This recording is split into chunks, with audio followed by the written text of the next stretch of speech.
you please open the box in front of you and take out the first item? What's the significance of this?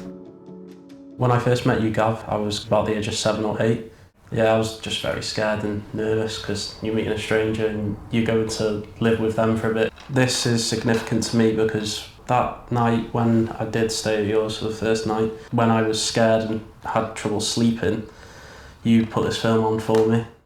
I was scared to knock on your door. I knew it was late and I knew that I was waking you up and I didn't want you to get angry. You know, looking back on it now, I'm glad that you felt able to do that. You know, I wouldn't want you to remain scared through the night. It was very early in my fostering as well, so I was quite anxious that I was doing the right thing and making sure that you were okay. It means so much to me because the vulnerability of, you know, thinking that I was going to have to just try and force myself back to sleep, for you being able to help and comfort me by putting on a film. I probably hadn't appreciated the significance of that. Oh, it's good to hear. Yeah, we've probably never talked about this before, have we?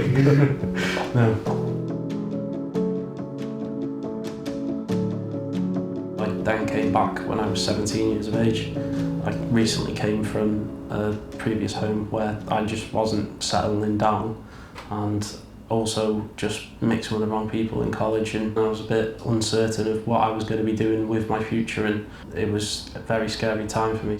I was pleased that you were coming back. I could see that you were struggling a little bit when you first moved in. You know, you seemed quite stressed and anxious, and I was worried for you in those early days.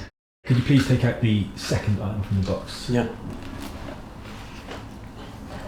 So this is my GCSE English, which I managed to get a C in and pass.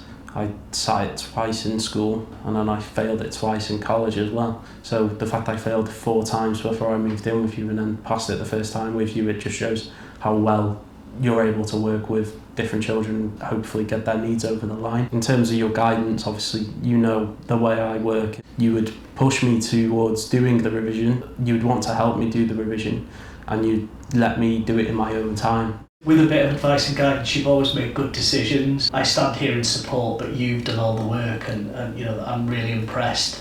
I don't think you know how much it helped me be able to talk to you when I moved back in.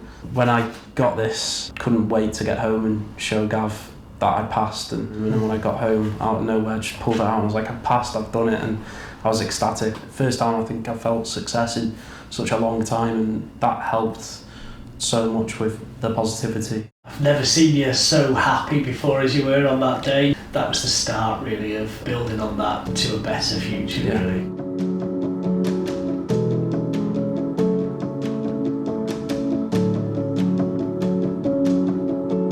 Uni was difficult for me.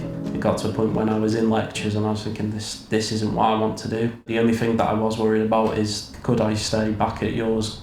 Was it still a home to come back to?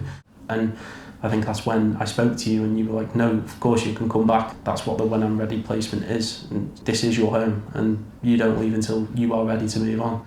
I felt that if it wasn't for you, and it's got to be your decision, I was totally supportive of that because I was only too pleased to have you back. And off you went then, you were working full time.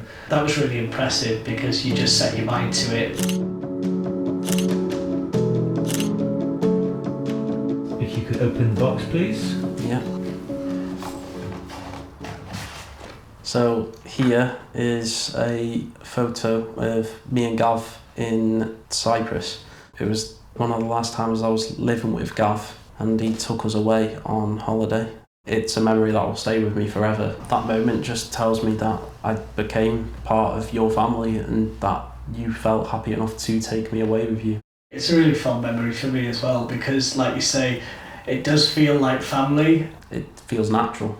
Today, I look at Gav as my dad. When I talk about you, you're my fatherly figure. I'm proud of the fact that you do think of me in that way because I equally see you, you know, like a son, and I would hope I would treat you as I would do my own child. I was so uncertain and I was so worried about the future, but I wanted where I am. And the fact that I've got there has just made me so thankful and so grateful of your support and your love that you've given me, because I know it is love. You're right, it is love, definitely. And I feel the same, you know, I want you in my life forever. This is Yeah. like the first time we've ever spoke this much about it, isn't it? Yeah. So it's nice to get it off our chest as well, I think. Yeah.